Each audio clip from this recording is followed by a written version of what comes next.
پاکستان ایک ایسا ملک ہے جہاں کسی شہر گاؤں دیہات میں اچھا سکول کالج اور ہسپتال ہو نہ ہو مگر دربار اور مزار ضرور ہوگا۔ مزارات اور دربار سدا بہار کاروبار ہے۔ سٹیل ملز سے لے کر PIA تک، ریلوے سے لے کر PTV تک ہر ادارہ خسارے میں چلتا رہا، مگر مجال ہے جو کبھی مزارات کا بزنس ماند پڑا ہو۔ اس بزنس کو زوال نہیں ہے۔ پنجاب کے بعد سب سے زیادہ مزارات آزاد کشمیر میں ہیں۔ صرف کشمیر کے درباروں اور مزارات کی سالانہ انکم 159.809 ملین روپے ہیں۔ لاہور کے معروف دربار میں صرف جوتے رکھنے کا ٹھیکہ 2 کروڑ روپے پر ہوتا ہے، جبکہ اس ایک دربار کی 25 کروڑ 97 لاکھ 1,569 روپے ریکارڈ انکم ہوئی۔ مزار پیر مکی سالانہ انکم 48 لاکھ روپے، میاں میر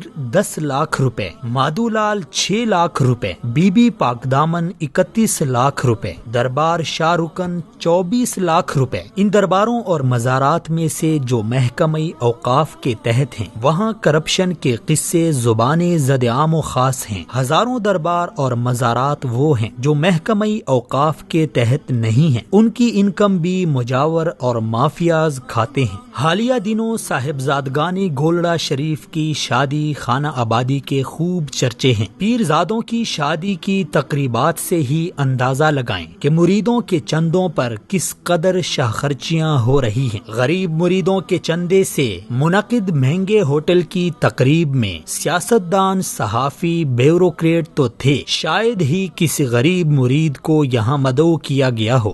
ہم کو تو میسر نہیں مٹی کا دیا بھی، گھر پیر کا بجلی کے چراغوں سے ہے روشن۔ سال گزشتہ راول پنڈی کے ایک پیر صاحب کے بیٹے کی شادی میں محتاط اندازے کے مطابق 1 ارب روپے کی فضول خرچی کر دی گئی۔ موصوف کے اسلام آباد کے پوش علاقے میں کئی بنگلے، کئی پیٹرول پمپ اور کئی شادی حال ہیں، اور یہ سب اساسے گدی نشینی کی دین ہیں۔ مریدوں کے خون پسینے کی کمائی سے کھڑا کیا بزنس ہے۔ مستزاد یہ کہ ان درباروں میں وہ شرمناک کام ہو رہے ہیں جس سے انسانیت کا سر شرم سے جھک جاتا ہے۔ انہی درباروں میں بیٹھے جعلی پیر مذہب کی بدنامی اور شرمندگی کا باعث بن جاتے ہیں۔ کچھ عرصہ پہلے نیو TV کے پروگرام پکار میں انہی درباروں میں سے ایک دربار کے مجاور کرنٹ بابا نے انکشاف کیا کہ وہ اب تک 700 بے اولاد خواتین کے ساتھ ریپ کر چکا ہے۔ ان میں سے ایک 10 سالہ معصوم بچی بھی شامل تھی جسے 2 بار اس درندے نے اپنی ہوس کا نشانہ بنا ڈالا۔ کرنٹ بابا اپنے استاد کا نام سرکٹ بابا بتاتا ہے۔ شاگرد کے شکار کا یہ حال ہے تو استاد کا آپ خود اندازہ لگائیں۔ یہ سب خواتین ان جاہل پیروں اور عاملوں کے پاس